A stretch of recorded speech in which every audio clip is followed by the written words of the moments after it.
you. Bless you. Bless you, or Welcome back to Cartoon Universe. My name is Deepcut, and we are here celebrating Season 2 of The Owl House, along with the cast and even some of the crew of the show. Joining us today, we have Sarah-Nicole Robles as Luz Noceda, Cissy Jones as Lilith Clawthorne, Avi Roque as Raine Whispers, Mela Lee as Kikimora, Eden Riegel as Boscha, also the voice director, Deb Doetzer as Gwendolyn Clawthorne, Rebecca Rose, YouTuber turned part of the staff, and Mike Austin, the storyboard artist. The voice actors are going to be signing beautiful printed artwork all weekend long, and you can get cool pictures of your favorite characters signed by their voice actor using the Streamly link that I can get popping up right now. Oh, no, someone already beat me to it. Deepcut, I'm gonna interrupt you. You forgot Deborah Wilson. Did I? Oh, we have Deborah Deb. Wilson. Yeah, forget Deborah Wilson. Sorry, I'm so sorry. Deborah Wilson. I was like, the voice of Sarah Snapdragon. Yes. Awesome. So sorry about that. Smiling to death like this. I have no idea what you said. It's like just washed over me. I'm just like, I'm so sorry. don't apologize for doing your job well. You're doing it well. Continue doing your job well. It's all good. As always, we have a lot of fun questions, and we can even try taking some from fans. But first, I thought I'd give everyone a chance to just introduce themselves, talk about their history as a voice actor leading up to the Owl House, and where else we might know you from. And why don't we start with the main character herself, Sarah-Nicole Robles. Oh man, hi.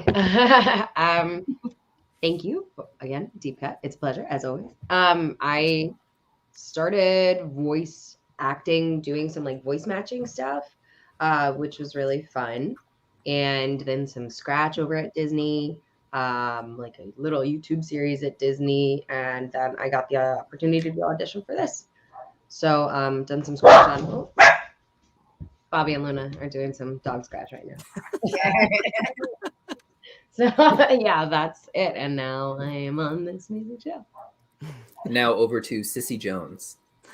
Hey, so I actually didn't start in voice acting. I have a business degree, and I spent 10 years in the Silicon Valley before I realized I super hated my life and made a big change. So I've been doing this now for a little over 10 years. I have done a lot of games. I was Delilah in Firewatch, if you're familiar with that one, and Joyce Price in Life is Strange. I did 9 characters in Telltale's The Walking Dead.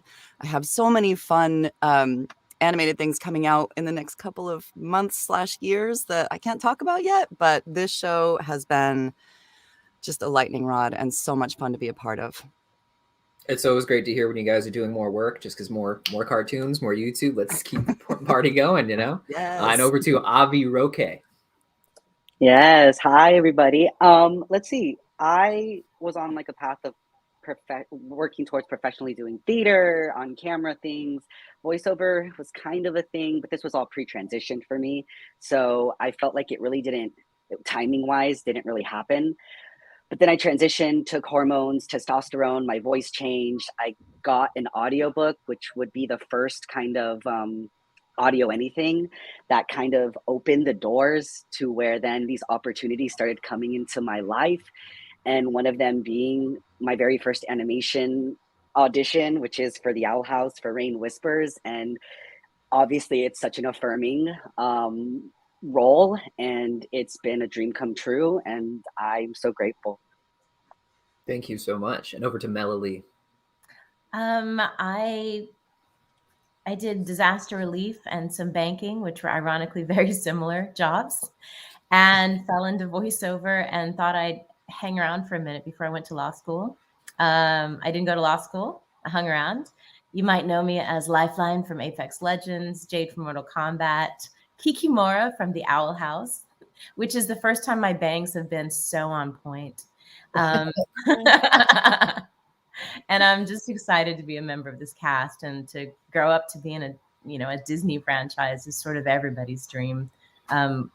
Even if you're not in voiceover acting, it's magical. I love hanging out with all these peeps, whether it's in Zoom or in person. Thanks for being here. And now over to Deborah Wilson. I started improv and sketch comedy over 35 years ago in New York.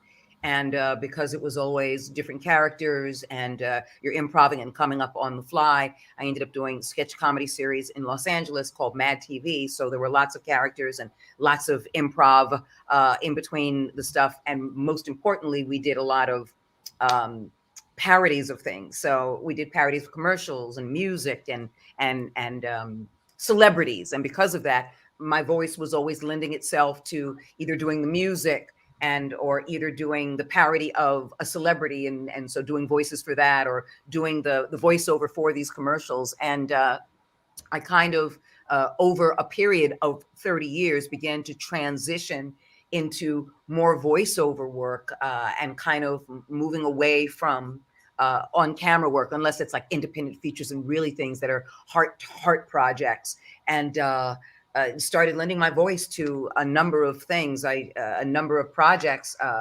For Star Wars Jedi Fallen Order, I am Seer Junda, and I've done everything from God of War, Halo, Star Wars Jedi Fallen Order. I'm also what is her name? Suicide Squad Kill the Justice League. I am Amanda Waller. I've actually done that character 3 different ways in 3 different projects. And this is truly a heart project. The Disney projects are heart projects for me, because Disney has transitioned from the type of corporation that had a world that was not a small world after all, into inclusiveness and love and opening up. In fact, Disney will be the first company to do an on-screen, I do believe, an on-screen kiss of the same sex in animation. So watching this prolific journey is amazing. And I'm humbled, because not only am I doing Owl House and playing Tara Snapdragon, but I've also had the opportunity to be, I'm now Daisy Duck for Disney. Corporate-wise, it's Tress MacNeille, but there are 2 animated series on Disney Junior where I am Daisy Duck, and there's a lot of music included in that, and that's really lovely and wonderful and fun. And on Nickelodeon, I am Grandma Shark in Baby Shark's Big Show, and there are a couple of series that I also do on Netflix, and some that are coming back out that were on like 15-20 years ago, because what comes around goes around. But I think the thing that is most prolific and fun for me voice-wise, outside of animation, is on the new modernized and updated version at Disneyland for Jungle Cruise. I am the voice of that attraction. And what will be happening at the end of this year, the beginning of next, is I will be for the first time, the first woman, like at Disneyland, and the first person of color to be the monorail captain in 40 years. So I'm very excited about that at Disney World. Yes. At Disney World Orlando, I'm working on that now. On the note of all those amazing roles, all of these voice actors, as I said, are signing prints, and a lot of them even have other prints from other shows and video games that they've appeared in. So make sure you check out their personal pages by following the link. And now over to Deb Doetzer. Hi, everybody. I am just so thrilled to be a part of this show. My trajectory is a lot like Deborah's. I started out doing improv comedy and sketch comedy. Through that, I ended up in a show called Sheer Madness, which ran for like 40 years in Boston. It's the longest running non-musical in American theater history, apparently. So I did that through my 20s and early 30s.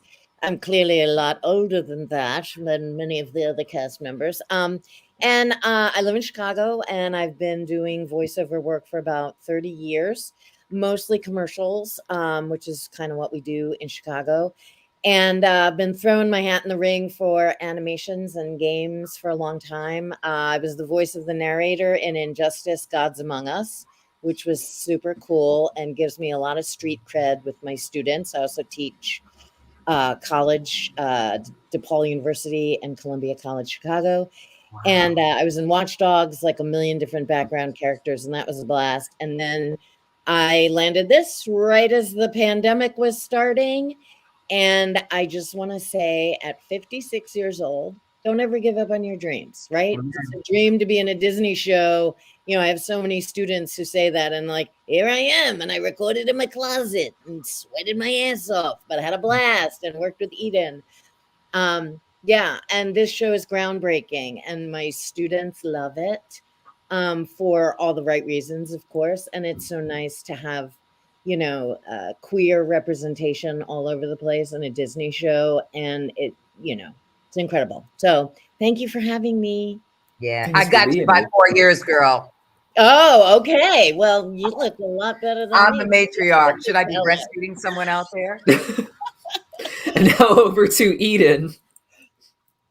Hi, Hi, thank you so much for having me. I started acting when I was really little. I was like 6, and at the age of 7, I was cast in the national tour of Les Miserables, and then the Broadway company, and then I did New York theater for a long time. And when you were doing New York theater, when I was there, they needed lots of jingle singers, so I became a studio singer for jingles, and I would do like 4 sessions every afternoon after school before our half-hour call, and then from there I started doing a lot of voiceover. I had the General Mills cereal campaign for a long time. I did all the Tricks is for Kids and all those. So I became comfortable in the studio, and I was the voice of young Miriam in the DreamWorks animated Prince of Egypt when I was a kid, and then went to college and decided that I really loved acting and wanted to do it as an adult, and was cast in a soap opera that I was on for many years. And actually on the soap opera, I was part of the first same-sex kiss that ever happened in daytime television. Wow. So it's kind of fun to come And full she circle. won an Emmy. Awesome. Wow. And then I started doing even more voiceover. I was the voice of Kiara on The Lion Guard, and I still do a whole bunch of video games, and transitioned to voice directing. And fortunately, I get to work on this fabulous project as both a voice director, and also I get to do the voice of Boscha, which is really, really, really fun. And I also voice direct for a couple of other Disney projects, the Ghost and Molly McGee, and Amphibia, and also the upcoming Hailey's on It. So I get to be in the Disney fam for, a bunch of different stuff, which is always, like everybody said, very, very special and a dream come true. But working with these wonderful people has also been a dream come true, and has definitely gotten me through the pandemic. Getting to connect with all of you when we were so far apart has been a lifesaver. So I'm very, very pleased to be a part of this family. Now we'll switch over to the crew. Maybe start with Mike Austin, the storyboard artist. Yeah, hi. I'm Mike Austin. I am a board artist at Disney TVA. I haven't been in the industry that long. Like not even 2 years ago, I was a computer science and engineering major in college. And then I dropped out after getting this opportunity, and I made the right choice, I think. And I boarded on season 2B and season 3 of The Owl House. Thank you so much for joining us today. Wow. Thank you for having me. Finally, some of you know her as Rebecca Rose, fellow YouTuber turned part of the staff, Rebecca Baza. Hello. Hi. So my kind of trajectory into this, I went to a school in Chicago, Columbia College. I never had Deb in any of my classes, though. I didn't do voiceover, but I went for cinema arts and sciences. And then after I graduated, I kind of followed the path of video editing. And I did that as freelance, and I kind of just did YouTube as a hobby. And then it was once the pandemic hit that I was like, well, I'm stuck at home all the time and I have nothing to do. And Owl House had just come out. I was like, this show seems pretty cool. So I just started making videos, and the plan originally was okay, I'll make a video a week for as long as the pandemic goes on. And I thought it was going to be a couple weeks max. And, obviously now we're still in it. But yeah, I just kind of kept doing it, just stuck with it throughout the pandemic. I've been wanting to get into the animation industry for a while. And so an opportunity kind of lined up where I was able to move out to LA. And then literally 2 days after moving to LA, I interviewed for the production associate position for Owl House and got the job. And now I'm here on the cruise. So yeah.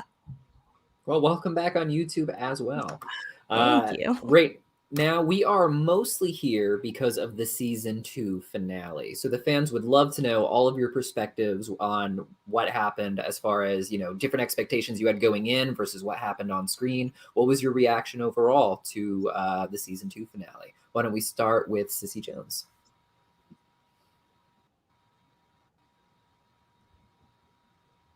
Oh, Hold, please. She's got to unmute. There we go. Hi, I'm trying to be a good participant here and mute when I'm not talking. I mean, jaw on the ground would be a good way to start. Like the collector like booping Bellos into goo. I mean, I was floored, absolutely floored. It's funny because we talk a lot about this as actors. We don't often see the entire script, right? Like I'll see the parts that I'm in. Like for this season finale, I saw the part where Lilith comes in and goes, you know, after they've been holding their breath to get to the thing. And when she and Lilith have that moment, or she and Ida have that moment, that's like all I saw of the episode. And so to see the whole thing, the way that the crew had it done, and the writing and the acting, and my God, like, okay, what? Where do you go from here? It was amazing. 3 more. It's just at least 6 more episodes apparently. So now over to Sarah-Nicole. Sorry, my dog needed some emotional support today, it seems. I was gonna, the finale. So I did see the script, but it was really, really surprising, like how far the Day of Unity got to me. Like, you're like, no, we're gonna stop it. Like everyone's gonna be fine, and then things were very, very not fine. This adventure got away from us. We were not able to save the day in maybe the most Disney way that I would have anticipated. It's a real cliffhanger. That really surprised me. I was like, wow, like things got out of control. So it was kind of scarier than I think, you know, even the season 1 finale was. It was like a lot spookier. The stakes were even higher. And the collector, I don't know. The collector is more unsettling, but less scary than when I read it. Like something with that much power, you know, and then for it to be like this childlike thing, I was like, oh, but the collector doesn't mean it, maybe. And so just, a little more layered and scary than I even knew or expected. It was horrifying. Over to Avi. Yes. I share all the sentiments that have been expressed so far. I feel like, you know, the big question is Raine okay? You know, I'm getting that a lot. So we'll just have to wait. We just got to trust and believe everything will be all right. But I just thought overall, gorgeously, just beautifully done across the board.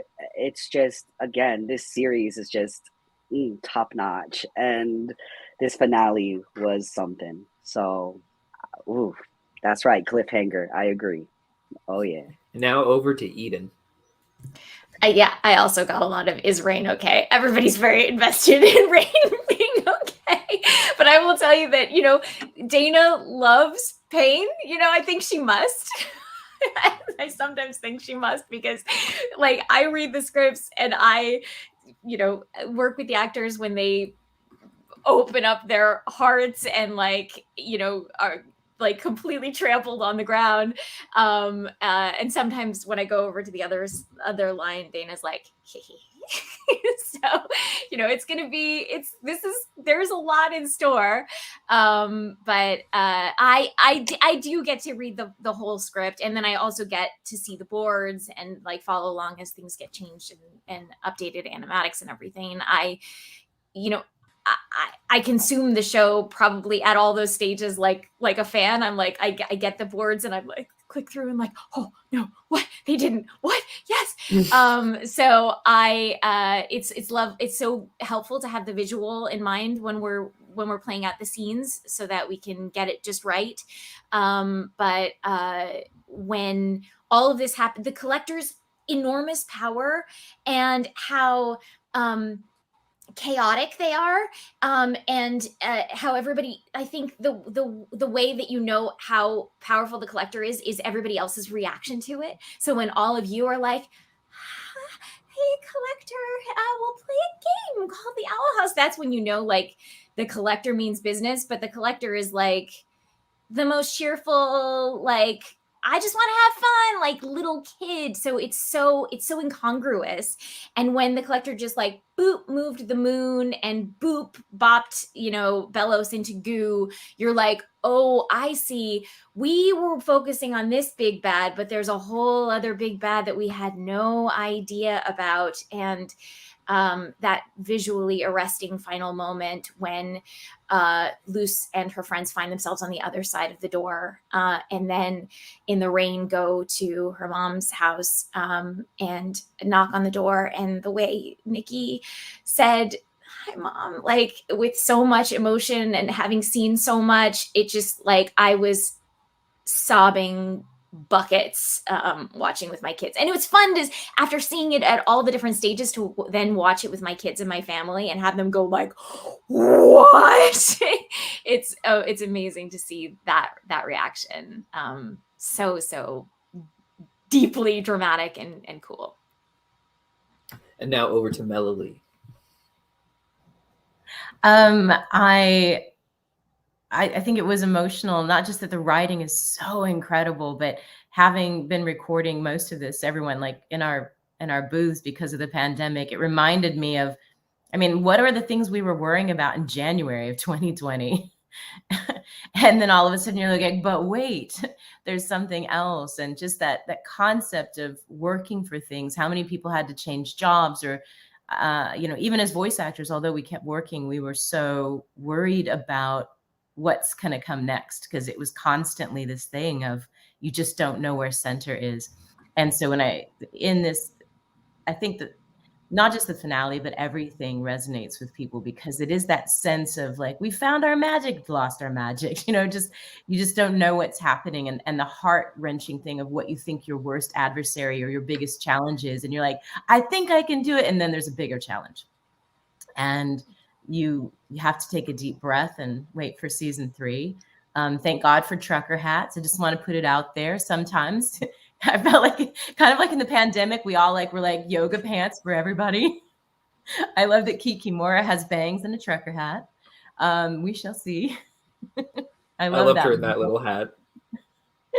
Hey guys, it happens. And I'm sorry she's such a difficult personality. But at least I get to represent, and I'm not that way in real life, I promise. But at least I get to represent that thing that we all have to face, is that person that we just don't know what is their problem. But I love that in season 2, we did get to see a little bit of her palm stings background. I don't know if anyone else has parents issues or anything like that, but again, in the good and bad, we find ways to unite as a people, because that story and that narrative is very human. We're going to have some follow-up questions for that later. So now over to Deb Doetzer. Still Hello. on mute.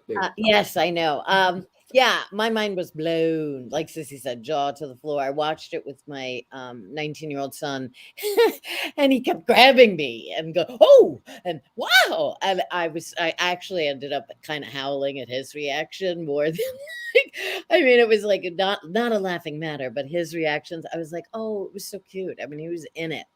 Yeah, the collector, creepy. I think the fact that it's this innocent child is even creepier than anything, because it was just like this little chaotic, id, I guess. Like it felt very much like, let's, oh, ding. Yeah, like the booping was like, when the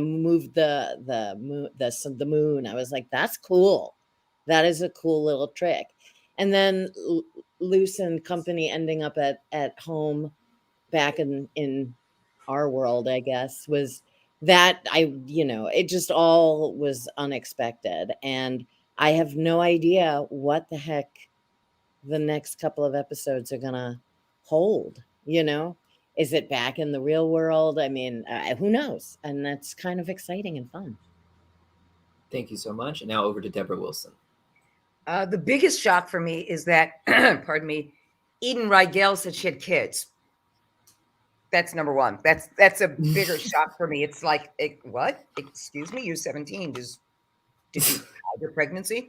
That's number one. And number two, I'm going to take a whole different perspective because everyone saw it, everyone was watching, everyone's a main character, and Terra Snapdragon is like a supporting role. So when I come in to be directed for this show by Eden, I'm getting just my sides, which is just the script for my interactions. And I did get a sense of what the finale was, but it was a small snippet.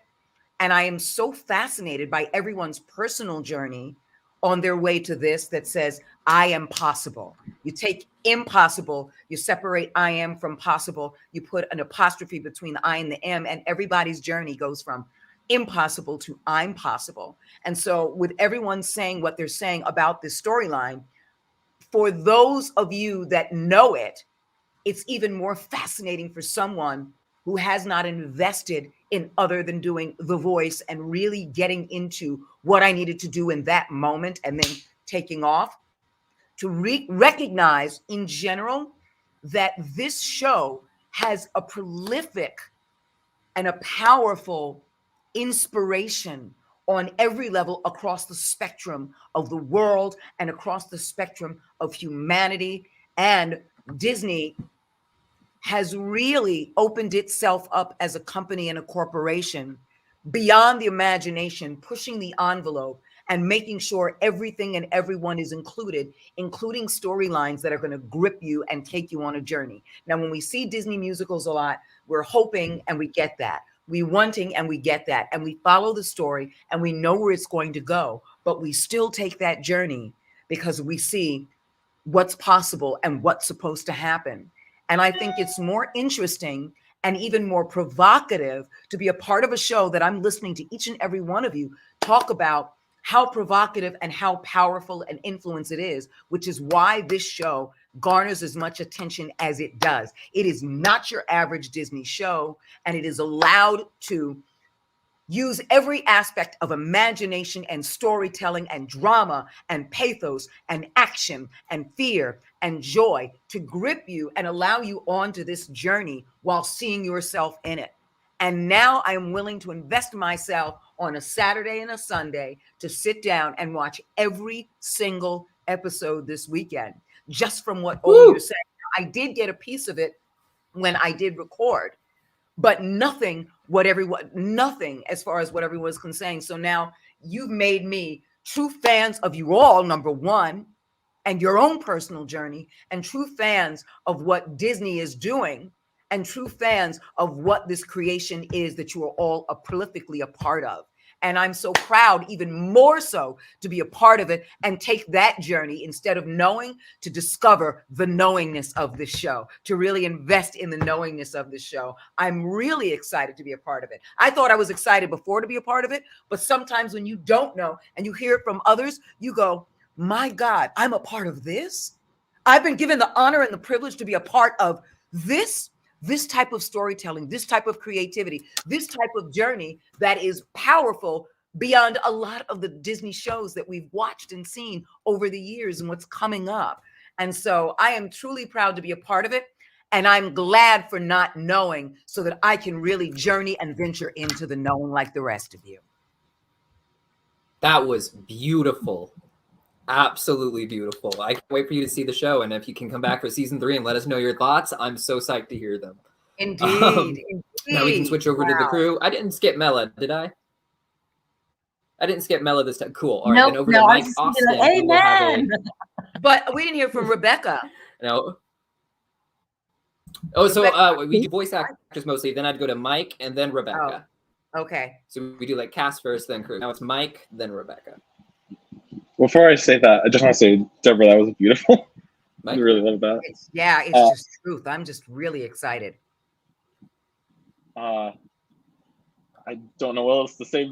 You guys have all said it. Like, it's just so tear jerking and like, like the collector is so cool. And like, I just remember like watching like that first, because we had like the animatic screening with the crew, and like, I don't cry that much in person, but like when the part with like Luce doing at this point it was like Dana doing the voices, but when Luce was like doing the really soft like, no, this like King like pushed her back, like I was just like waterworks, and then afterwards the screening was over, and everyone was like, "How was that, everybody?" I had to turn my camera off, like I was just a mess, and then like I don't know, I'm like, I can't believe it's like they're all separated now, and it's like and like like the people you watch with, I was watching with my mother. She was like sitting next to me after that, and she turns to me, she's like, "That wasn't very nice.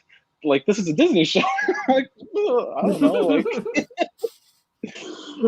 like I don't know, I just like, in the best way possible, I like pain and sadness. I like watching it. I like eat it up. Like, I don't know. I'm just very excited for season 3 too. So I can't wait. that's all I got to say.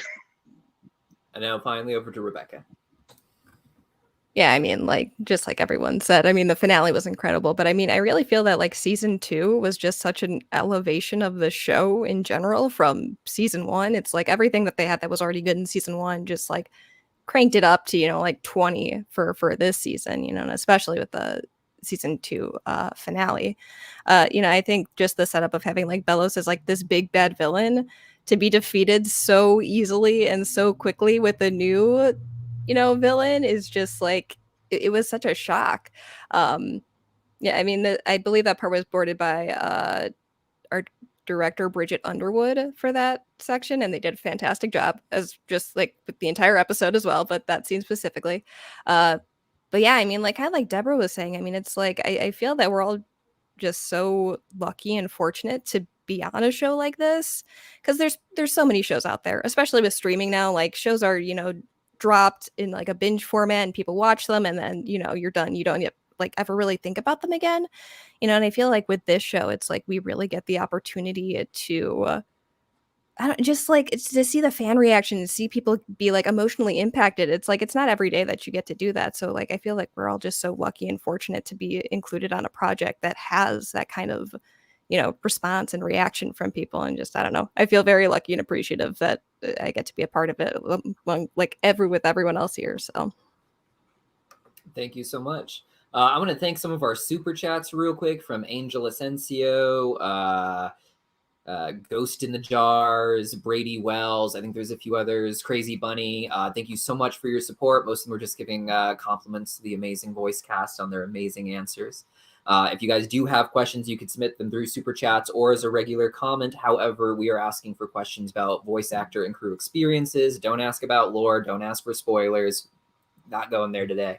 But for now, I would like to ask everyone what was their funniest moments in the recording booth or behind the scenes. Does anyone want to volunteer to start first? Some people look nervous on this one. I'll start. Let's go with that. Yeah, I'll start. So like I said before, I was recording in my little closet studio, which is a closet with some foam, with a padded room. And it was in May of 2020 when I recorded, right? I think that's when it was. And it was one of those unusually hot days in May where it was like 87 degrees or something. And even though I knew nobody would see me because we couldn't do source connect again. We did a Zoom thing, but you know, I showered and dressed kind of cute for someone to see maybe this much of me. And went in the booth and proceeded to sweat as one has never sweat before. I mean, my hair it never dried from the shower, and I think it got wetter. And then, so when I was done, and that was keeping up appearances, so it was a good long session because it was a lot of me. And I went out and I said to my 19-year-old son, who's my older son's off, and I'm like, touch my dress! I'm soaking wet. I'm sweating so much. And he was like, I'd rather not. And I was like, I don't blame you. But so that's my funny story about sweating my ass off. But in the booth. What? Disney. Now over to, how about Mela Lee? You usually have great funny stories. Have to unmute. I did my 2020 and 2021 summer wardrobes for the booth are literally swimsuits. I'm very beach nervous, but I've never had this many swimsuits and cover-ups in my life. But that was my business attire because I, like Deb, the first few auditions or callbacks or sessions, I wanted to be very professional, especially for Disney. But like you have like water running down your legs. So yeah, I can relate to that. My favorite scene to record was Kikimora talking to her mom. I think I'm at that age now where I look back at my bullies, and I think the Collector and Kikimora are good examples of big and small bullies, but that there's always a backstory, like with Kikimora, and just the melting of what her mother must be like and how important she just wants to feel to somebody. She wants to be seen. So even as a character, that phone conversation, and then to have Bellows just disappear and be booped, it's almost like she's literally not going to be seen now. And then that it's not personal, with the Collector. I think sometimes we have this thing that the world, if something bad happens to us, it feels very personal. But I think one of the reasons there's not even one, there's a million reasons why this series resonates with people, but it's that concept of, because that's what life is like. But why? Wait, but I was gonna. But definitely my favorite recording with Eden. All of them, Eden. Thank you. She's an incredible director, by the way. Let's get behind the scenes here. She gets it out of us. But just that melted, horrible feeling of trying to be more than you actually can be in a million places at once. But just to have Kikimora be like, but yes, mother, I and so she's just small. No matter how big she tries to be, we realize that sometimes people can only make you feel how they feel inside. And I think she feels fairly diminished and shares the wealth on a regular basis. Thank you so much. Now over to Sarah-Nicole. What was your funniest moment in the recording booth or behind the scenes? Okay, so the one thing I think of is we do like ADR sometimes. So after things are animated, there'll be like scratch and stuff for us to follow, especially for like action sequences, because those aren't, like you never know 100% like how long the fall is and how far or how hard you're getting hit until it's really like all done. And for one of the things, it wasn't this last episode, I think the one before, where me and Ida are brawling, whoever did the scratch, when they slid, they went whoosh. And I thought I lost it in the booth, because I was like, wait, can we do that? Because Luce would totally like be making her own VFX. She's like, and dive. Like, I thought that was so funny, and they did not want to ruin the moment. I thought it was, whoever did it, shout out. That is a hysterical choice. I wish it was mine. But yeah, that really got me, because it's so intense, and it was such a like tragic moment for Luce, and then she's like, whoosh. Like, real awesome little kid moment. I don't know, that's the first thing that comes to mind. That's an adult moment. I think I've worked with actors who are like doing fight scenes, and they will do the sound effects 100% of the time as they're doing it. You have to like tell them to stop. They're like, oh yeah, because they're used to just playing as kids. Basically, that's the last time they did that sort of thing. And now over to Cissy Jones. It's funny because Deborah, I know you also do a ton of mocap, but they'll give you a plastic gun and be like, all right, shoot the gun, and I always want to be like pew pew pew, but you can't. You can just Anyway, for this show, I think the episode that you really see Lilith's nerdiness, where she becomes cool Aunt Lilith, and like talking about Deadwardian balusters and like all of that, like just like I am a nerd at heart, and so getting to like release my inner nerd who has been suppressed for so long was it was just such a joy. And then when they had her do the little like finger gun dance, Eden, I think you were like, I don't know, just like do a scat. Lilith scats. So I was like,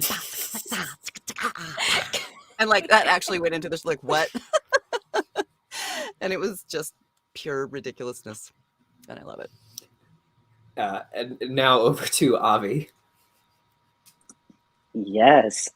I just love working with you, Eden. Like, it's such a joy, and I feel like we're very efficient. I feel like we're very efficient.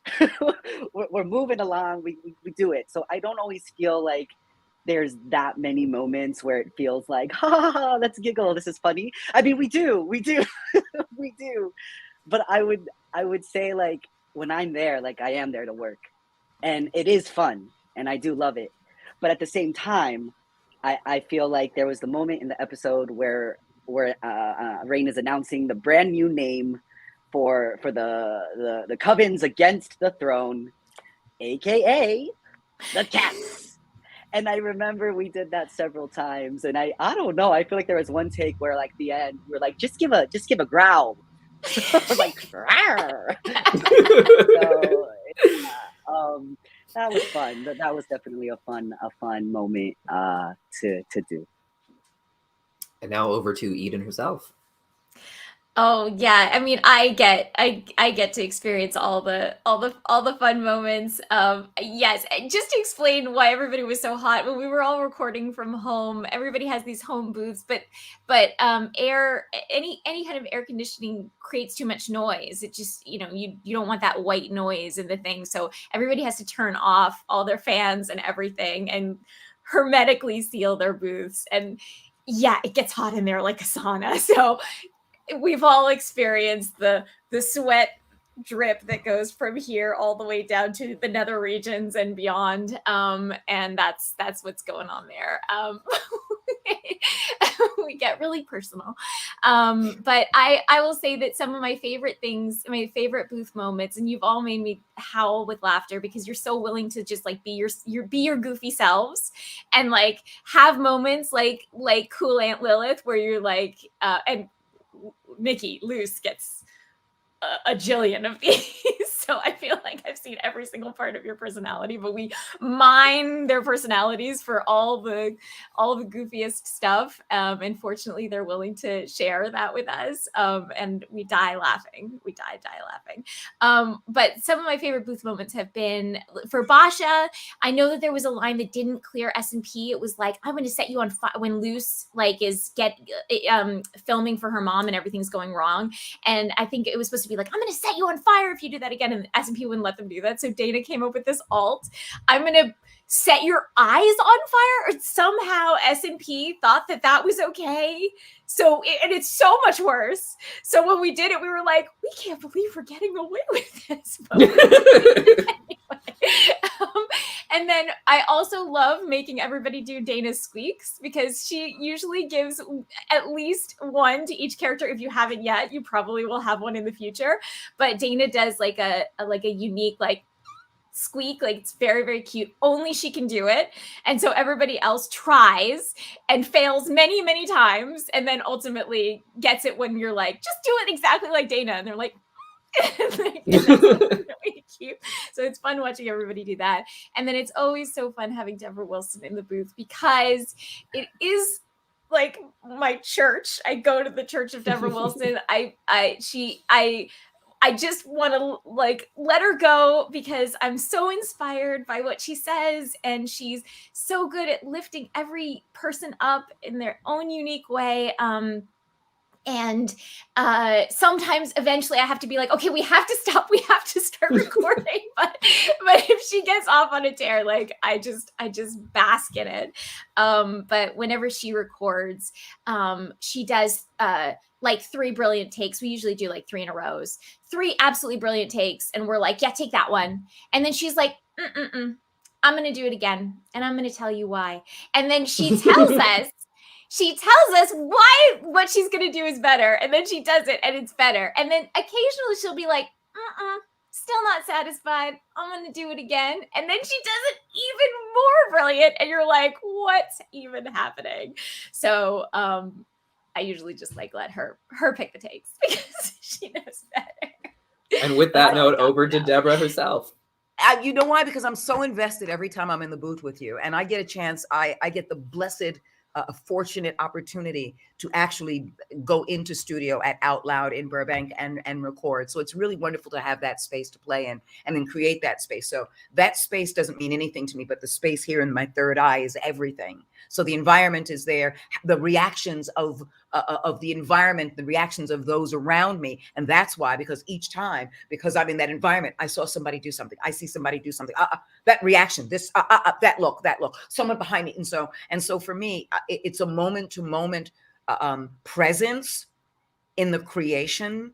And each time it's like, but you didn't think about this. But you didn't include this in the environment. But you didn't include this since it's in the environment and you didn't pay attention to it. And so I'm very, very meticulous in creating the environment, because it's got to be believable, because it's got to be authentic, because it's got to be true. And I won't do anything less than true and honest work, because this story and everyone who tells this story is bringing their best and most authentic selves and most creative selves and investing themselves, immersing themselves, and being possessed by all of it.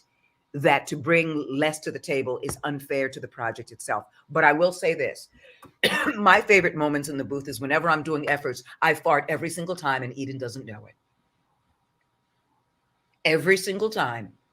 I lay up right out there and you don't know it. It's covered. I can smell it. You can't, but I do it every single time. And I've never told you until now. Now the secret is out.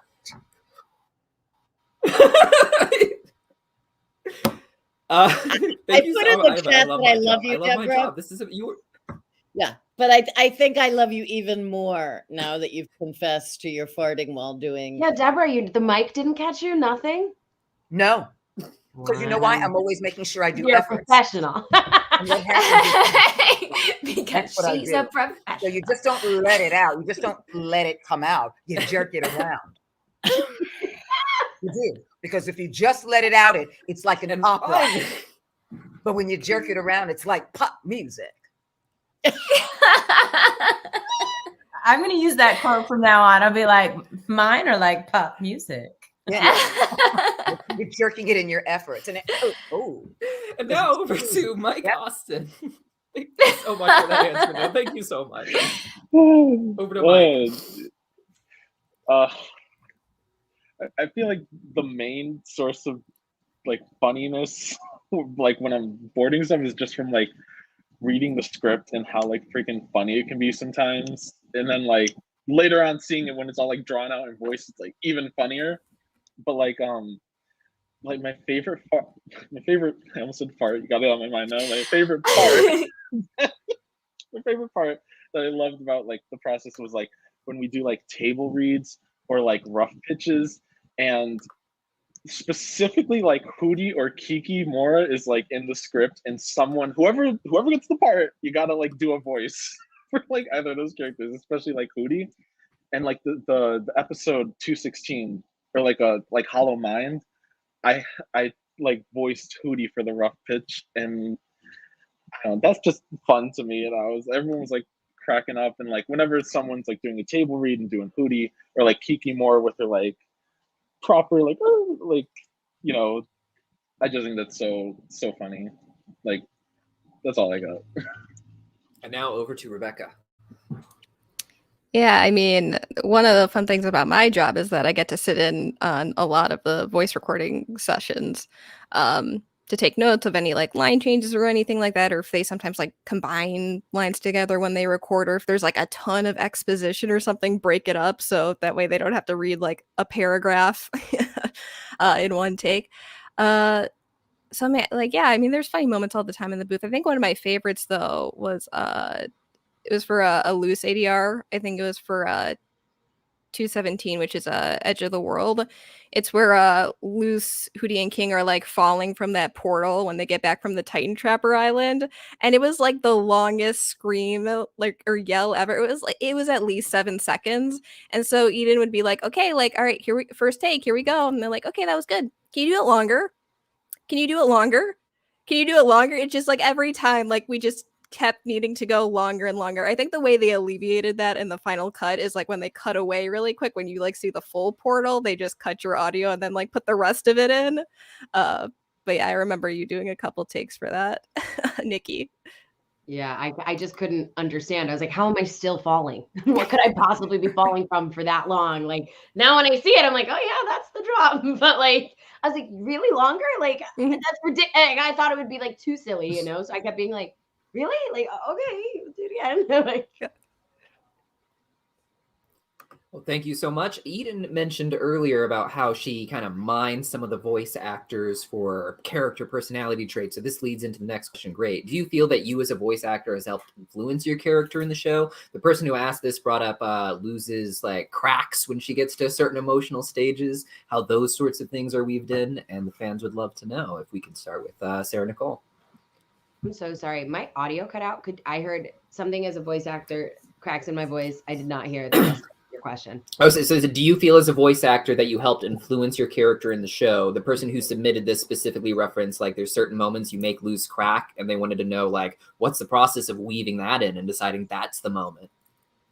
Usually I'm already crying really hard, so that happens naturally, and Eden tells me to cry less because otherwise, if it was up to me, the whole episode would just be me being like, like, so it's trying not to cry usually is the harder part, and that's where the juicy stuff is. Do I bring stuff to? Yeah, definitely. I don't know. When I met Luce, like when I had met that character, I felt like it was me, you know, like your characters are always you, but they're always like a facet of you, right? So I don't know, like but I think if someone else did it, it would still be me. Like that's how incredible our writers are. And I'm not blowing smoke. Like my best friend is always like, haha, you've said that before. And I was like, I know, but I don't write it. Like I didn't do that, you know, or she'll be like, that was your joke, right? And I was like, nope, it came on the page like that. Like I don't ever have to change. It's really as like, I don't know. We have the same, we all, the team, we end up all as the real Luce. So I'm sure I do some stuff, but like, I don't have to do much to make those lines, you know, like really. And half the time too, like Eden talked about like Dana's reads and stuff are perfect. So a lot of times I'm like, I'm just going to do exactly what she did, but like less good. Cause Dana's sounds and her scratch are perfect. I'm like, can you just leave it in? Like, I know it's just, let's just enjoy what she did. I wish mine was as good. So. And now over to Cissy Jones. I mean, I feel like when I worked on Firewatch, Sean Vanneman, who wrote the game, said that he had only had the first like couple of minutes figured out before they had us cast, me and my partner.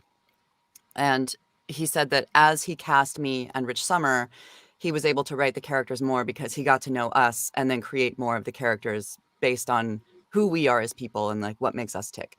And I feel like so much of the Owl House is already so beautifully ready, like it's already there. But as you know, the writers and Dana and Eden have gotten to know our personalities, do some of us bleed in? Probably, because it's not a believable character if there's not something believable coming out of my face. You know what I mean? So, yes, but I don't know what. You know what I mean? All I know is like when I step into Lilith's shoes, there's a little nugget of Cissy in there, and when I leave, there's a little nugget of Lilith that stays with me. Does that make sense? That sounds real esoteric, but it's beautiful though. That was really beautiful. That's now over to Deborah Wilson. My process is always to become possessed, to disappear to a certain extent and let this person speak because their life has value, their purpose has value, what they do has value. I become their best friend and everything to support them and let them tell their story, because every story in this world, in the human world and in the creative world, has purpose, has meaning, and deserves to be heard. And then after it deserves to be heard, it deserves to be felt. So for me, I completely allow myself to disappear and let Tara come in and have her voice through my body and let her continue to tell this story, because she is a part of this story. She is what I consider an au pair in this world. And unlike a babysitter who can sit around and they get on the phone, while you leave, and they let the kids run around and act crazy. And then 20 minutes before you come home, they put the kids to bed and then they go, hey, everything is fine. But what an au pair does is they treat your child like it's their child. And they read stories and they play games and they turn the TV off and they get on the phone and say, no, I can't talk. I've got the baby with me right now, or the kids right now, and we're playing a game. And they treat your children like it's their children, so that when the parents walk in, everything is taken care of and their child was loved the way the parents would have loved them had they not gone off to the theater and out to a lovely dinner. And so for me, I let that character speak, and what comes out in their vocal quality and their tones is based on everything that was created before I got there, and I get a chance to be taken care of. And so like the au pair, it's just my turn to take care of your baby, your creation, and everything you've done. And everything is on the page, and every idea and every story that gets chosen is coming from somebody's heart, creativity, emotion, feeling, passion. And so it's not just a business where you're just a writer. You're here for a reason. And from your birth, you've created something to get to this place in life, whether you knew it or not. And now it's my turn to be able to take care of it. So it influences me more than I influence it. Thank you so much. And now over to Mela Lee. It's beautiful. Sorry, that was beautiful. Influencing you more than that. Sorry, beautiful. Mela Lee now. Again, when Eden is in the booth, I feel very much like Kikimora, like the kid Kikimora, where you want to be seen. Eden has a way of directing where she's like, that was really great. Let's do it again. Instead of, well, that's not what we were looking for. She's so nurturing as a director. So it's a wonderful experience for me to come into the booth on this show, because I always walk away not just with a sense of, oh my gosh, I'm in the Owl House, but this feeling of being seen, of being cared for, of growing as an actress. And I think, you know, when I'm teaching or I'm guest teaching, I talk about our influentials. So anyone who's wanting to be a voice actor or an actor in general, I talk about your top 10 influentials. And these are the people that have loved you the most, hurt you the most, inspired you the most. Because the moment you think of them, there's a visceral instant reaction in your body of either, you know, elation or degradation, trepidation. So when it comes to Kikimora, she is one part Sister Lois. Anyone who went to school with me will understand that. Some people just think too much. Mela thinks too much. And so Sister Lois, I just wasn't her favorite student no matter what I did. And another bully from high school that I won't name, but what's great about that's a part of you. You know, those things that you that you're afraid over, that have hurt you the most, they become a part of you, and then it's like gold. So to give her, I have more compassion for my bullies, because as I've played Kikimora, I've sort of understood maybe where their darkness comes from. We all think, and I've said it before, we all think we're the hero, but we're the villain in someone else's story. And so it definitely parts of me, but maybe not my personality, but you know, those things that are in our lives, good and bad, affect who we are in the world, who we are and how we are in the world. So thank you, Eden, for bringing that out in the best possible way. Now over to Deborah Doetzer. Or Deb Doetzer, sorry. That's okay. You can get fancy with me, Deepcut. That's all right.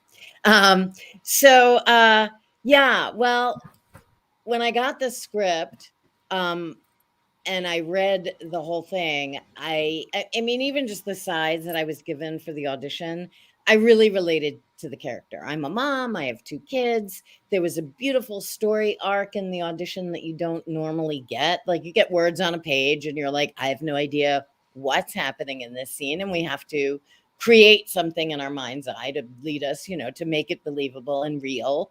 But this had a real, I mean, even just the little snippets of scenes I was given, I was like, I loved the character. And I think that's an important part, is that somewhere inside you, you have to really believe in it and love it and go. And even if you don't get the part, that's part of what being an actor and being a voice actor is.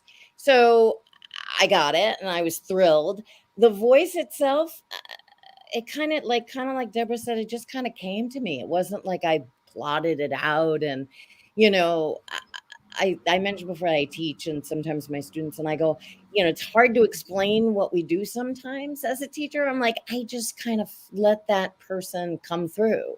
I try not to micromanage it. I try to remember and that's where the technique comes in, because, it's not like, we record like, it'll be a couple of years if I record anything for the next season, so I have to kind of refresh myself. But then you go, oh, yeah. Okay, I got it. And you kind of recapture the experience.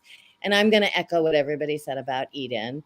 I too was like, wait a minute, you're not a child, you're so kid. And she's like, oh, my 2-year-old's banging on the piano in the background. And I was like, and I loved that for the pandemic, to kind of humanize us all, where you're not like, it really made it be like, okay, I'm doing a show for Disney, and we're all kind of operating out of our closets and homes with children and craziness and chaos going on in the background. But yes, Eden, you were always so joyful, and really got, even though I had read the script and knew, you really kind of reiterated, and with your emotions really kind of helped me, really kind of act, you know what I mean? Like, it was like we were in the scene together, and it was beautiful. And yeah, that's me. I'll mute Now again. over to Avi. Yeah. I feel like I really relate to like Deborah and Deb's approach as an actor, like in my other arenas. But there was something about this character that was a gift, because I felt like I finally got to bring my full authentic self to this character. When I first got the audition, the original character rendering of Raine had a very a lighter, paler skin color. And I clocked that, and I noticed that. And I kind of honestly wrote it off to be like, that's not me. I'm probably not going to get this. So I think because my mind is still in like the physical, like theater on camera, film is so much about what you look like. So I did the audition, and then that's a good thing about auditioning. They say, like, when you do it, you kind of let it go and release it, and then whatever happens, happens. And I did that, and I totally forgot about it, that I had even auditioned. And I think that was like in June 2020, and I didn't find out that I was selected or got the part until like November. So that's why I really was like, oh, see, I didn't get it. But I did. And then what was beautiful was to see how then the character, the skin color changed. And I visibly noted, I recognized that. It matched mine. And I was like, okay. Yeah. And then I think Avi, I think I did influence the character. I think I helped shape the character, and which is beautiful, because Raine is so now more depth, it's nuanced, there's personality. And I feel like when I first did the very early lines, there was a very like stage fright, kind of nervous energy, which I relate to, actually. Like, that was my whole childhood. I was very introverted, and I still get very shy sometimes. But what is beautiful that I've been able to now, as Raine has been growing as a character, lean into the parts that I personally want to like also like lead with, which is the confidence and strength.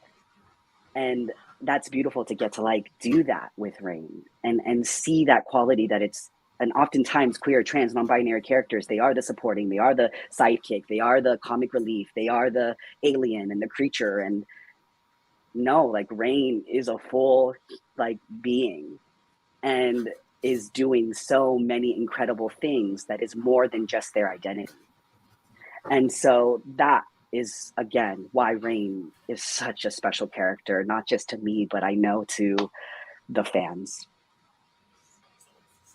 That was beautiful. And now over, I was going to move over to Eden next, and you play Boscha, but also as the voice director, you mentioned how you kind of helped find personalities for the characters by mining the voice actors. I'm sure the fans would love to hear more about that too. Thank you so much for asking. Yeah, I feel like I will talk about Boscha, but I feel like I like what a lot of you said was that you really related to the characters, and I think that's like such an important first step, because I think I was there for the first recording for each of you, or sometimes the auditions, And Avi, what you just said about like fitting the character like a glove, I think is such a great visual for this. It is like you put it on like a glove, but it only moves because you're in there. You know, it only has life because you're the living, breathing, you know, human inside these characters. You can't help but influence it, and it's not a shock to me that you don't know how. But just some anecdotes, like for Cissy's early audition, Dana really wanted to hear, you know, Lilith started as being like so much surface. She had taken on this identity, dyed her hair, you know, lightened, paled up her skin to look like a ghost, a very like imposing figure. But Dana wanted to see what would happen if that got unseated by her sister, like, you know how they can just hit that button and then turn into like a kid again, like a teenager, and like bicker like a teenager. And at her audition, you know, I watched a bunch of actors do it, and it was great. But then when Cissy did it, it was Lilith, you know, it was Cissy in Lilith, inhabiting her like a glove, bringing all of her life experience to that moment, using whatever skills she has as an actor, as sense memory, whatever it is. I don't even know. I don't even want to know. But to make it come alive. And the same thing happened, you know, obviously with Nikki. We read so many Luces, and then when Nikki was Luce, Luce was alive, you know, Luce was fully there. And Nikki felt safe to bring all her nuance as a human being and her unique goofiness, because Luce is, of course, a nerd and an outcast and all that stuff, but like her version of that, whatever life experience went into that. And that happened with all of you. Kikimora, I was originally supposed to be, if I remember correctly, and I might not, a sort of a male, British, older, a very sort of a template kind of character, like an archetypal kind of character that we've seen 100 times. And then the very first time we were in the booth, Dana was like, this isn't right. This isn't right. And then reconceived this teeny tiny Napoleonic, very sweet voiced, so sweet voiced, but power hungry. And it just brought so much more depth to it. And then when Mela stepped into the role, it was like, oh my gosh, this is how it always should have been. It's something we've never seen. We haven't necessarily seen before, because we expect like the king's sidekick to be this, oh, sir, you know, older, stodgy white man or whatever. And this was like a completely, you don't even see her face. And then when you see her teeth, they're horrific. You know, like, I hope I didn't just spoil anything. Have we seen that? Oh my God. Okay, good. But she, anyway, so getting to see how the meld between the actor and the character is just magic from my side of things. And Boscha is a character that is very, I think unlike me in a lot of ways, I hope, because she's, you know, horrible and vapid and mean, but I think what I relate to in her is her sense of belonging. She's just so backwards in how she wants to belong. She thinks that belonging is ruling over people and having them fawn on her. Obviously she's very broken inside, but I think has a kernel, you know, you got to find her kernel of humanity, which is this loneliness and wanting to fill something up that's empty, and that I can relate to. So that's my way in. Thank you. We're going to transition over to the crew now, who don't have voicing roles themselves, but we would love to know if you've had any effect on characters that you're aware of or believe you've had, or just what effect you've had on the show as a whole. We start with Mike. I don't know if I've had any effect on any of the characters. Like, maybe because I kind of think about this a lot. I was like, in any sport in a storm, like the first scene I ever boarded was like the cold open with like Hunter and Darius, and I like hopped on and I had like no idea who this character was or like what he was like. So I was always kind of afraid, like, because the way I boarded him, I kind of boarded him as like a sad boy who's just really angsty inside. So and then he kind of turned into that. So, but he was already like that in like Eclipse Lake and stuff like that. But yeah, maybe, but I don't think like it really had like a big effect on any character. I just draw what the script says, you know. Now over to Rebecca.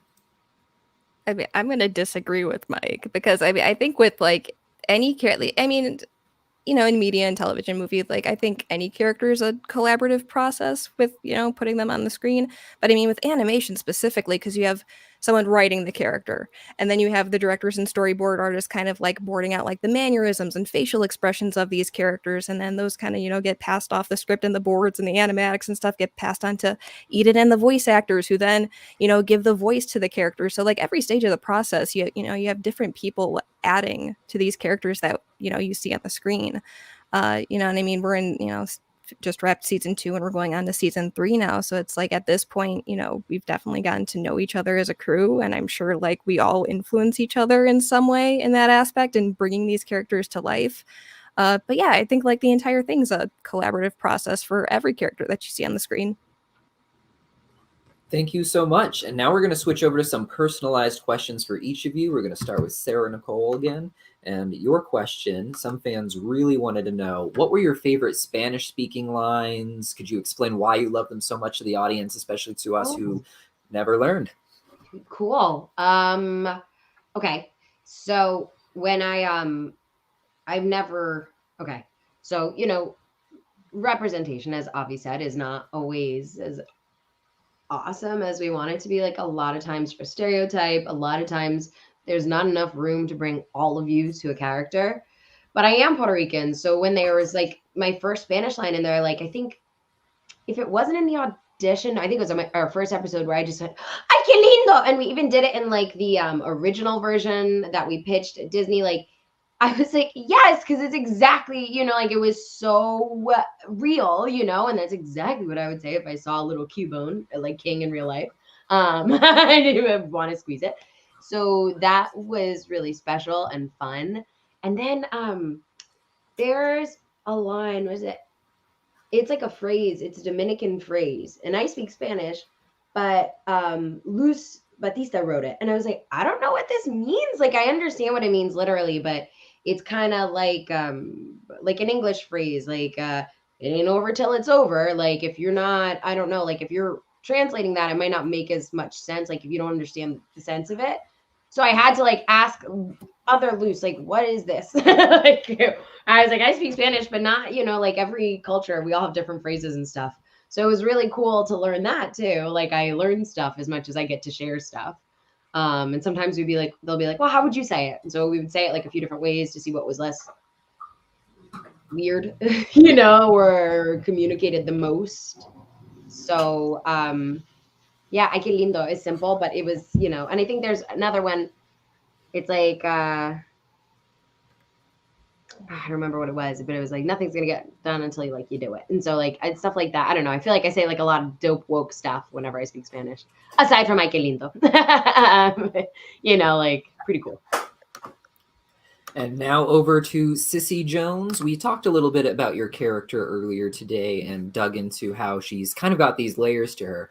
And each episode, she, you know, we see this very evil version of her. Then there's like her nerdy version of her. And I guess what fans were curious about is how do you get into the different mindsets from one episode to the next? Because you go from like badass witch to, you know, just the Ballister girl, and they're all fighting amazing. But bees with a stick. Yeah, exactly. How do you? You know, I think the thing about Lilith really is that she is a child. She's just constantly looking for acceptance and love and for someone to say you did good, you know, in whatever capacity it is. If it's Bellos saying, yep, you're it, you're the head of the Emperor's coven, or if it's her sister saying, I forgive you, or if it's you know, Luce saying you're cool, Aunt Lilith, right? She's just a child, and she just needs love. And so it's whatever capacity she's in is seeking acceptance, right? And that's what drives her, you know. I feel like she especially in season 1, of course, she puts off this like very put together, you know, airs of like, I am the thing. But she's not. She's really broken. So that's all. That's what I find for her. And now over to Deborah Wilson. Your character, Tara, loves to just ruin people's good times. And I wanted to know, this one was for me, like, what was your favorite moment of just messing with one of the other characters in the show or pulling the rug out from under them? There is no one moment that stands out for me. It's the joy in of itself for someone to control something. I think for me, it was a matter of enjoying and savoring it like it was food. So I related to it like food. This is great for me. It doesn't matter how you like the taste or don't like the taste. I'm eating right now, and this is giving me pleasure. And so it's having that thing to savor, because I don't want to savor hurting someone. The Deborah that is me doesn't want to savor hurting someone. But when I translate into food, Tara will savor every bite. So my approach always was, I savor this moment because it's not what it does to you. It's how I enjoy the flavor of it. Love this.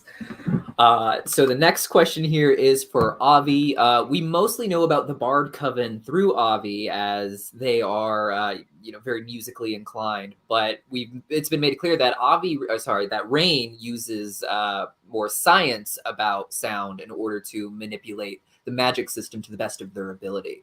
So the question is really, did you imagine them being skilled in any other form of magic that they perhaps had to let go before becoming a coven leader and joining the Bard Coven? Yes. Also, I'm living for this master class. Thank you. This is incredible.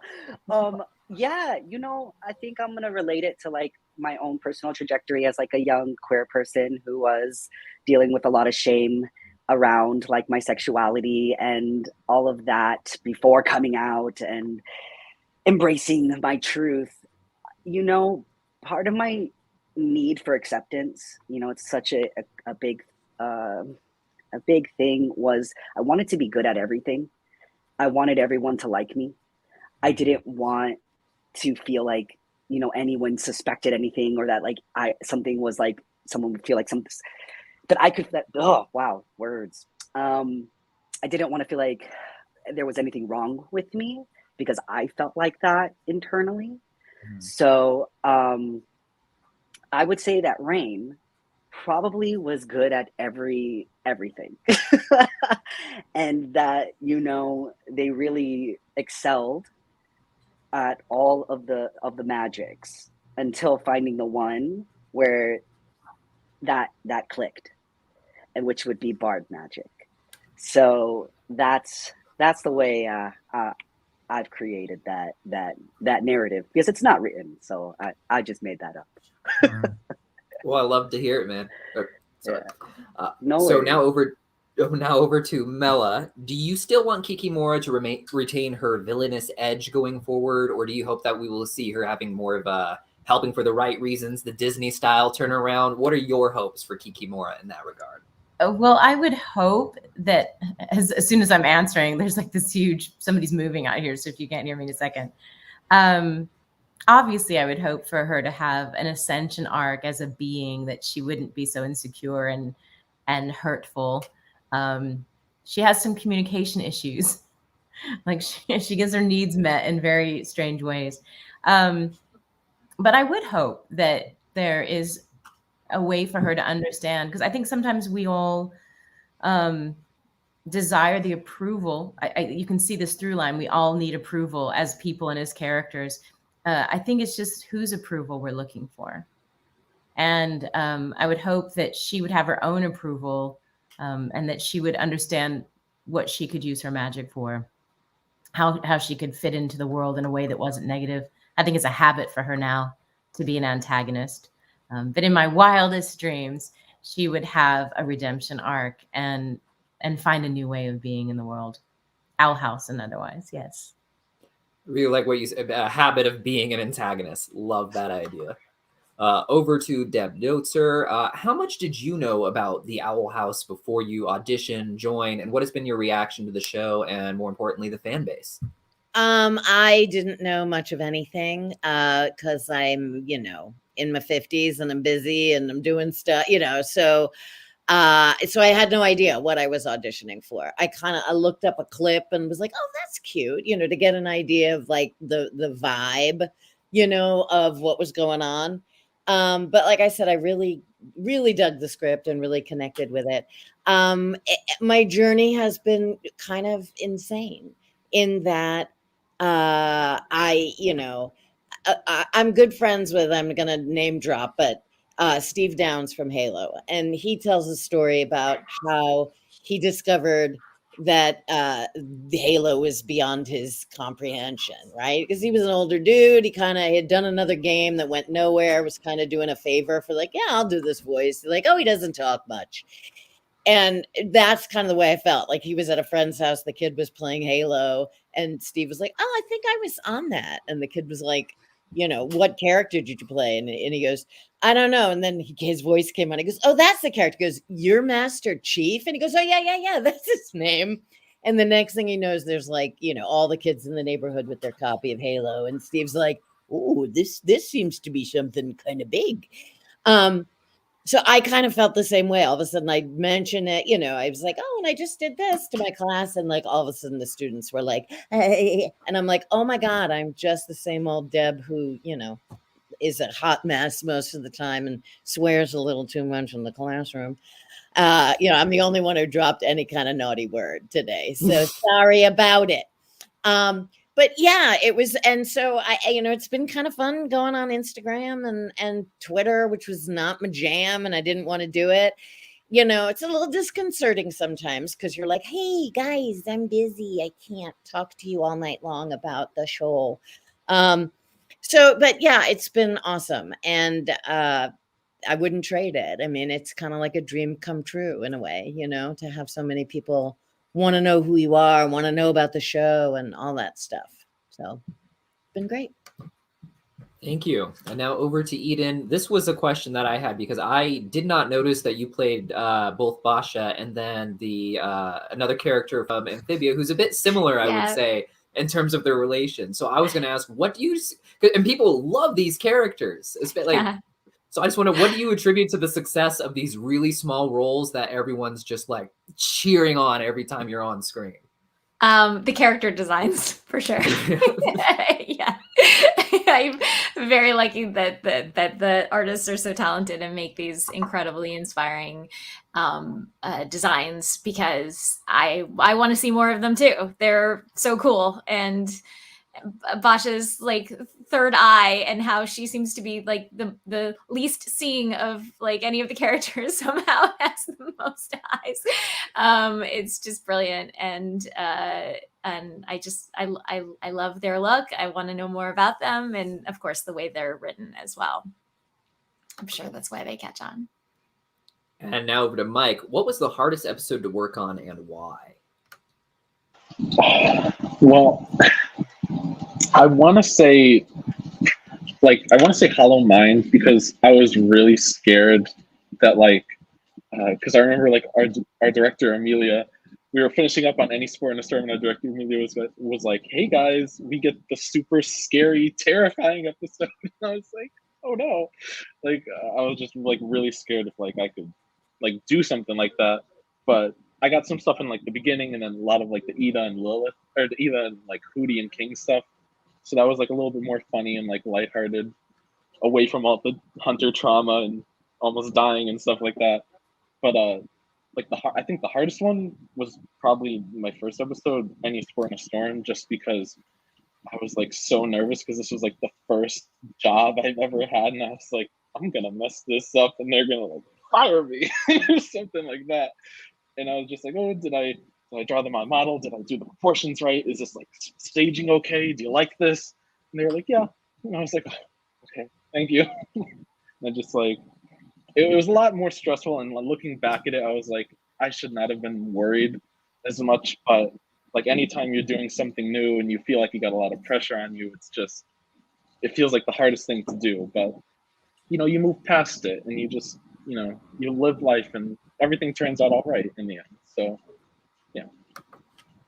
And now over to Rebecca. We mentioned before that you're a YouTuber turned Owl House crew member, and a question a lot of people have is, what are the biggest surprises that you have found on the other side of the production process that has changed your perception of the show?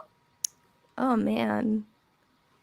I mean, I think just seeing the whole pipeline of like how an episode gets made, because like, you know, when you're a viewer, you're just like, okay, they're making the episodes right now, but you don't really have any context for like what that entails. You know, and in being in production specifically, you really get to see the whole pipeline for how an episode is made. You know, from the scripts and the storyboards, animatics, to, you know, getting the animation back, to, you know, sitting in on the voice recording sessions, and then, you know, the post-production meetings where they're tweaking things, to finally when the episode airs. It's like a whole process that you get to see. So I think just like being able to see that and experience that has been like the biggest thing, of just like how much actually goes into an episode. I think just one of the craziest things is like when you hop on a production, they're like, here, catch up on the show. So it's like, you know, the second half of season 2 hadn't aired yet. So they're like, here are all the episodes that we have. And just like, you know, I didn't have to wait. I just got to watch them all like sequentially. It was like very cathartic, because I was just like, oh, okay, like I'm getting all the answers to these questions that I had. But yeah, but I mean, like, you know, Mike was saying, like, I mean, this was my first job in animation too. So it's just like, it's really scary, especially to be on this show specifically, since it just has such a huge following. You're like, oh man, like I don't want to mess it up, you know, I don't want to like let anybody down. But this crew is like the most supportive, kind crew ever, and like they will just like push you to do your best and like be there to support you no matter what. It's like, I mean, I think any of us can say like we couldn't be luckier to be a part of this. But yeah, so This next question is aimed at everyone, but real quick, I'm going to remind everyone in the comments that you can leave a question for us to answer. We're getting close to the end, so we'll start asking fan questions very soon. Submit them now. I want to give a quick shout out to the 2 mods I have helping me select those questions, whose usernames are Lesbian Ryan Reynolds and Gender Fluid Ash. So happy Pride Month on that. And for the question, if you could be the leader of your own coven, which would it be and why? And keep in mind that beyond the 9 covens, there are hundreds of sub-covens. So you can have a baking coven, a pet coven, whatever coven you want. I want to know the answer to, whether it's you, your character. Go wild. Avi looks really excited. Why don't we start there? No? No? No. I don't know. I gotta think. I don't know. Something was like time travel. Is that a thing?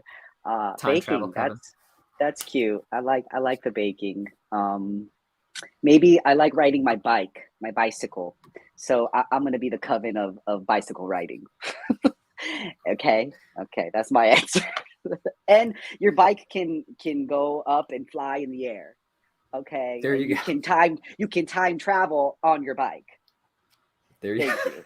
The Yeah, bike all of it. coven needs to become canon.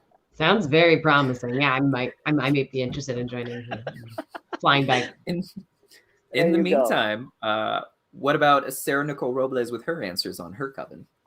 I think I would be the head of the fantasy book reading coven.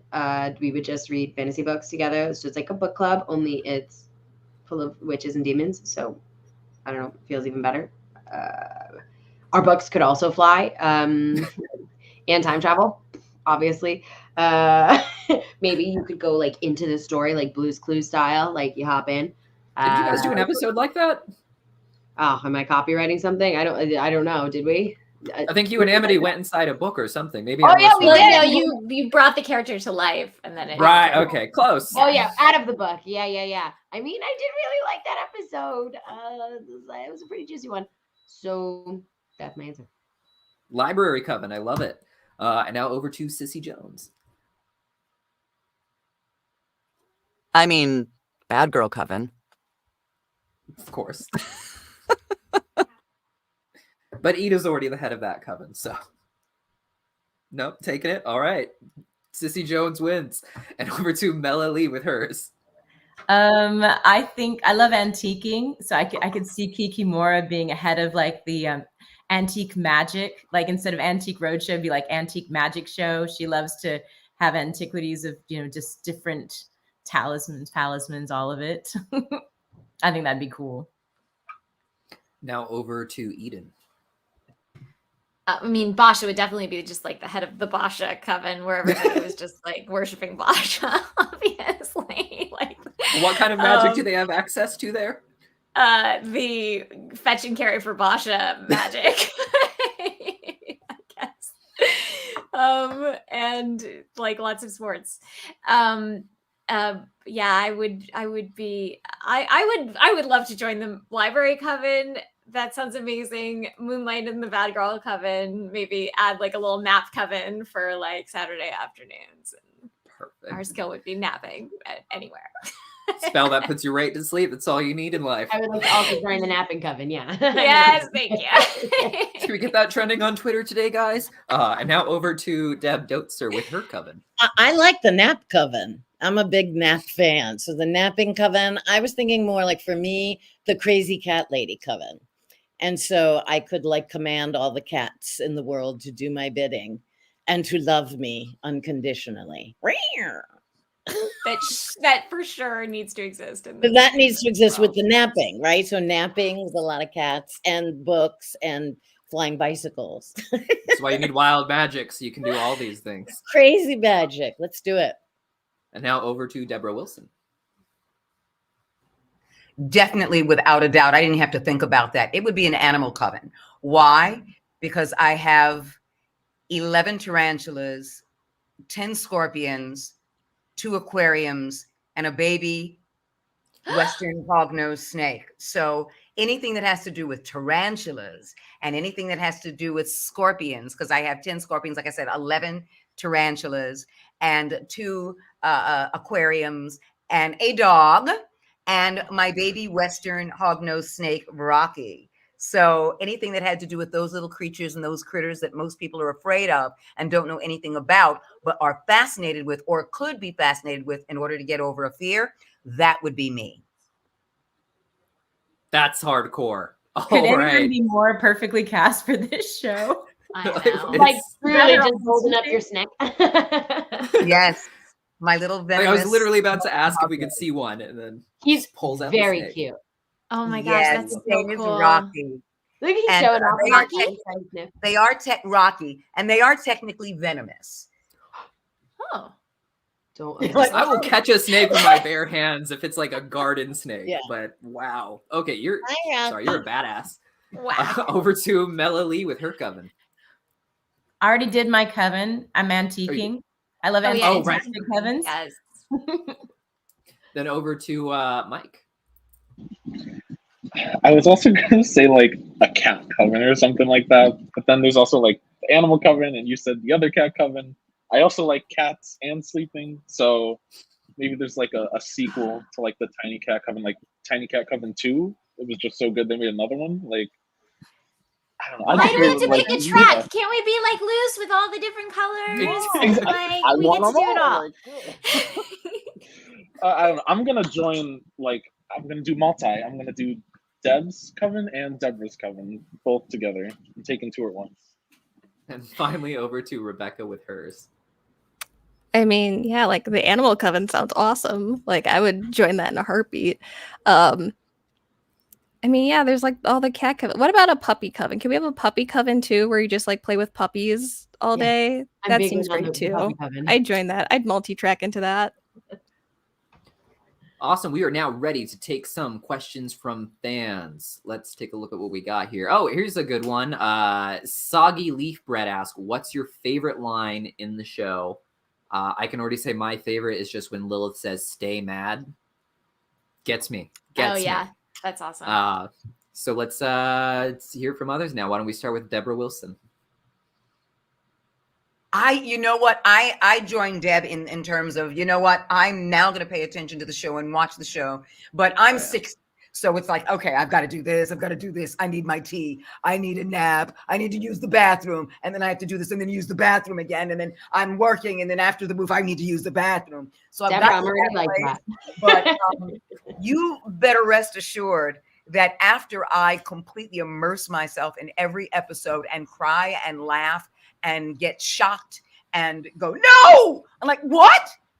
I will come back with a line, and it won't be from me. It'll be from some other character that I fall in love with. Love it. Looking forward to it. We got a season 3 coming. We got to do one more stream at least. And what about Mela Lee? I mean, obviously, all of the lines are my favorite, but like Kikimora, it's not even a word. It's a meme. But when she gets walked over on her worst day and she's like, it's like, I have that meme in the back of my head sometimes. Like when things aren't going well, I'm like, like, so I loved doing that. And thank you, Eden, for getting the best out of me on that one. Yes. It was easy. Now over to Sarah-Nicole.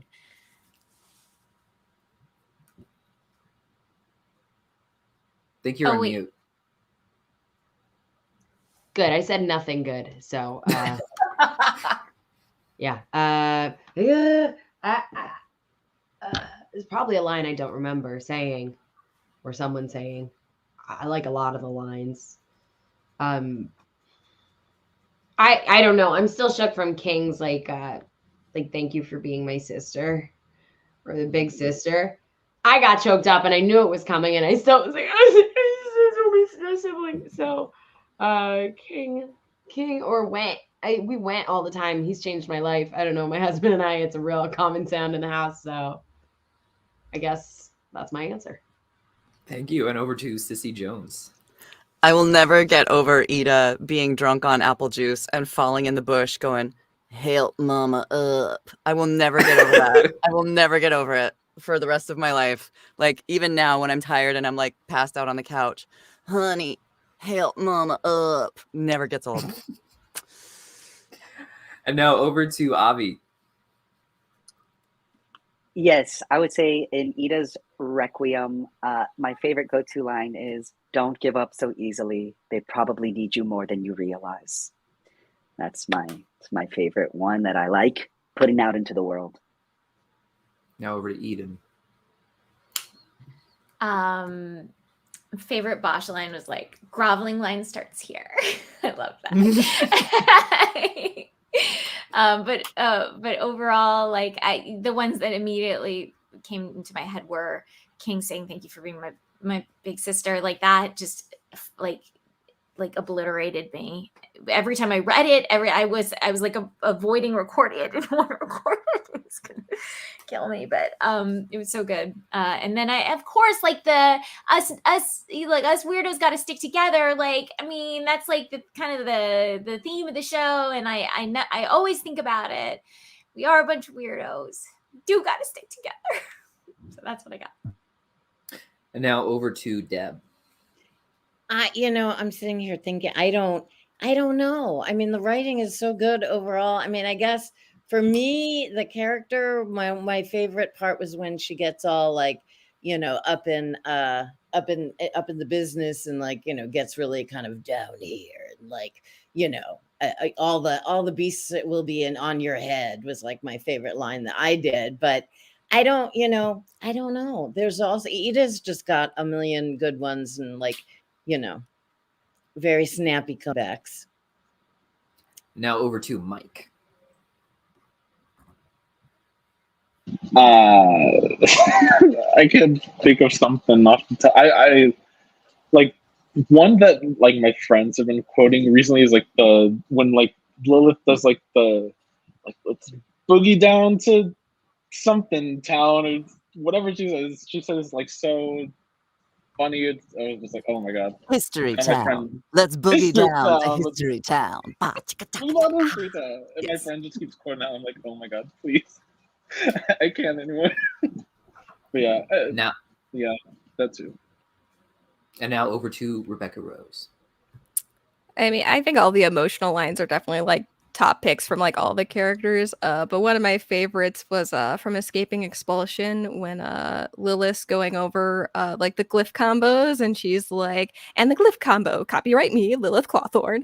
That was always one of my favorite lines. And we got another question here from the fans. This one's from Web Soap. This is for everyone. If you could do a hypothetical holiday special in the show, which holiday would it be based on? And what kind of scenes would you imagine for your character in it? So this one's a very fun, creative question. You get to be a writer for the day. And I'm trying to give everyone a little bit of a chance. it would have to be like Titan Day, right? Like, Well, Luce could always teach them about human holidays, and shenanigans will inevitably ensue there, I'm sure. I was thinking like Christmas, and then like me and King could just be like hanging little garlands, and that would be sweet, and drinking cocoa. I feel like that's really our vibe. A comfy owl house Christmas. Oh, yeah. What about Avi? Yeah, I like Christmas too. I like that. That's nice. And Raine would just be providing some music with some of the other students and creating the ambiance. Caroling. Caroling, yes. And now over to Eden. This is so wholesome. I need to see it.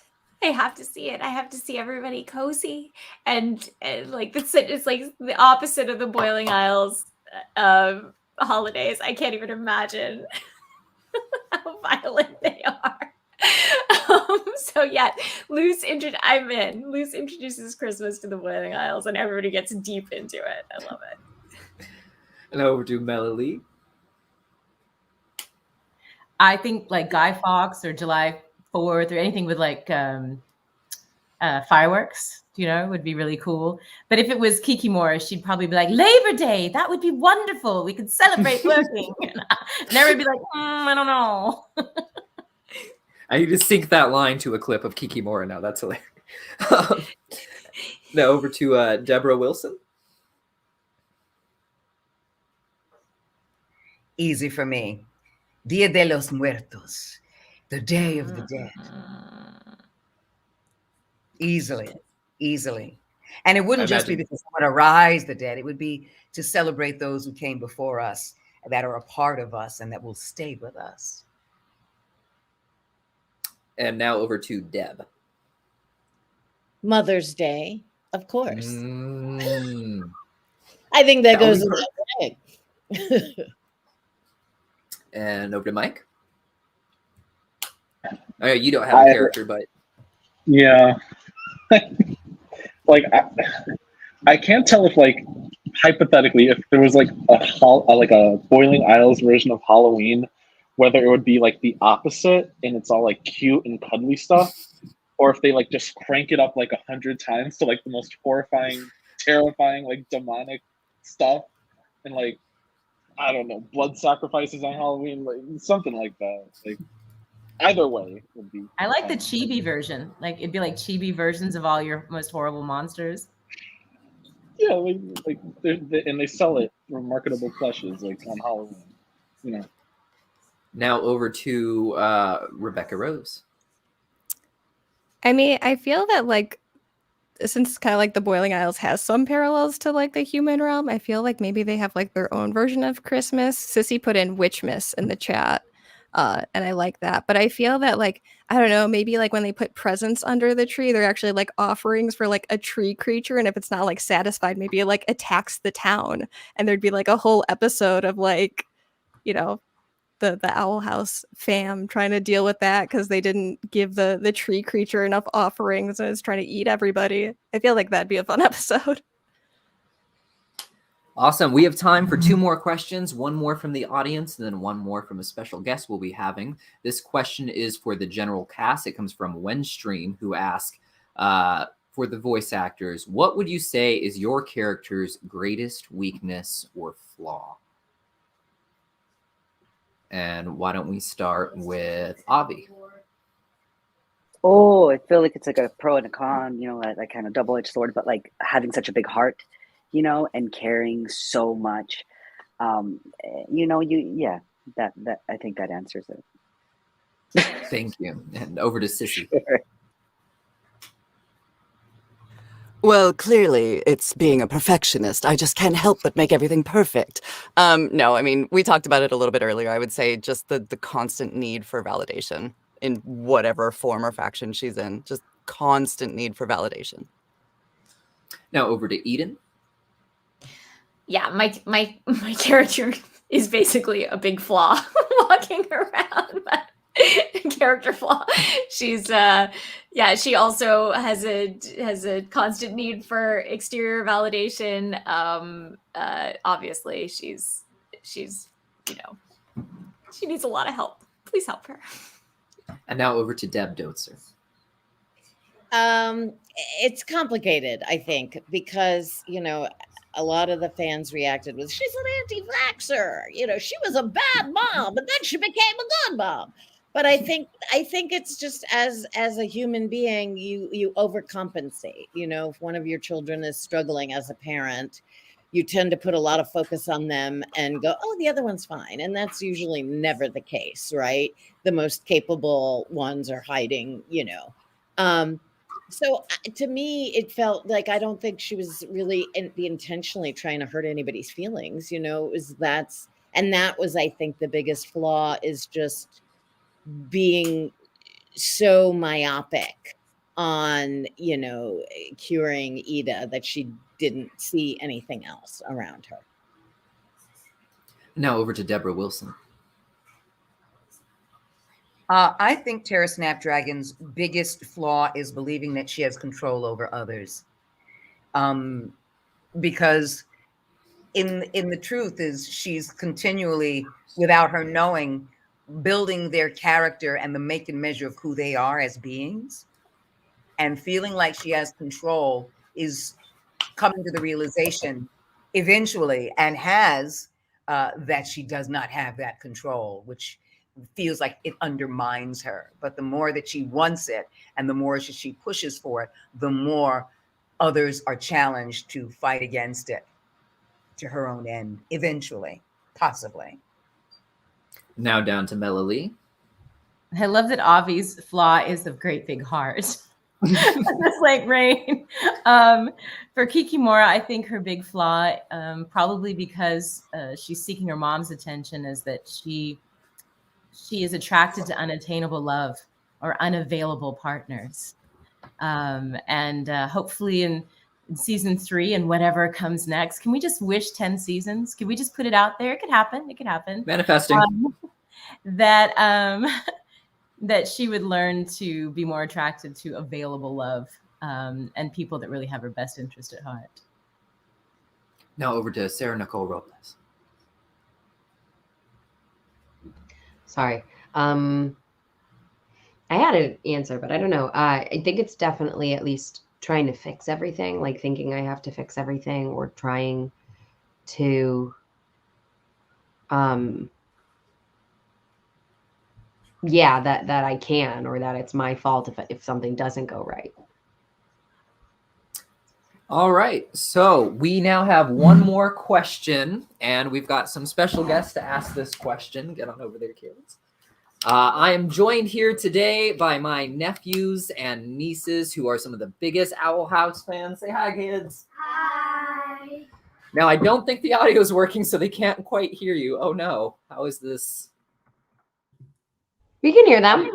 Oh, I can. Okay, now we can hear you. Perfect. So, Wyatt, it's his birthday, so I said he could ask the question. Why don't you come up, Wyatt? And Happy birthday!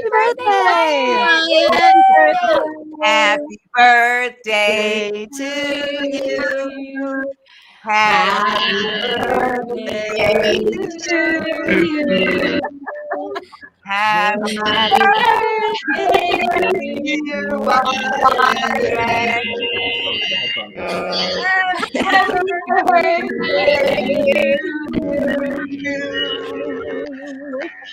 Happy birthday, Miss Space. Well, I have 2 questions. Okay. One for Cissy and one for Sarah. yeah, Sarah. What is it, my friend? Okay. First question to Cissy is can I please hear your your impression of Ida? Sure. Do you have a favorite line that she does? Yeah, I like her little. So when she laughs and goes a little bit of the snort. Yeah. Okay. Well, let's hold on. I knew this was coming, so I looked up some lines here. Oh, baby's first wanted poster. Good job, kid. Looks like I taught you something after all.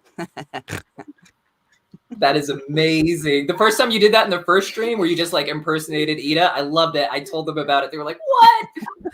So, and now you had one question for Sarah-Nicole. What gift do you want? Like, I mean. Oh, the light glyph, obvi. Loose, light. That's my whole bag.